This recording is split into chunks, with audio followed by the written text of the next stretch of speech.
င်းတွေများများဆဆမပါလဲဒီလိုမျိုးမိသားစုနဲ့အတူစားရတဲ့ခံစားချက်ကဘာနဲ့မှလဲလို့မရတဲ့မျိုးရှင်မှုတစ်မျိုးပါပဲနော်ကဲဒီ channel လေးကိုကြိုက်နေတယ်လို့ရှင် subscribe လုပ်ခဲ့ပေးပါအောင်နော်ပျော်ရွှင်စရာအခိုက်အတန့်လေးတွေဗီဒီယိုလေးတွေကိုတင်ပေးမှာမလို့အတူတူစောင့်မျှော်ကြပါအောင်နော်သူတို့စားနေတာကြည့်ရတာအားကြကြကြီးပါနော်ဘာမှဟင်းနေကောင်းကောင်းမွန်မွန်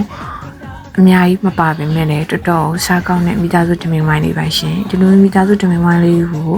အဝေးရောက်နေတဲ့နိုင်ငံခြားမှာရောက်နေတဲ့သူလေးဆိုပို့ပြီးတော့လမ်းမမယ်နော်အိမ်ရဲ့အဝေးမှာရောက်နေတဲ့သူတွေလည်းအမြန်ဆုံးအိမ်ပြန်နိုင်ပါစေလို့ဆုတောင်းပေးပါရနော်အားလုံးကျေးဇူးတင်ပါတယ်ရှင်ချက်ခရက်လေးကိုနှိပ်ခဲ့ဖို့မမေ့နဲ့နော်ချက်ခရက်လေးကိုနှိပ်ခဲ့ပြီးဖို့တောင်း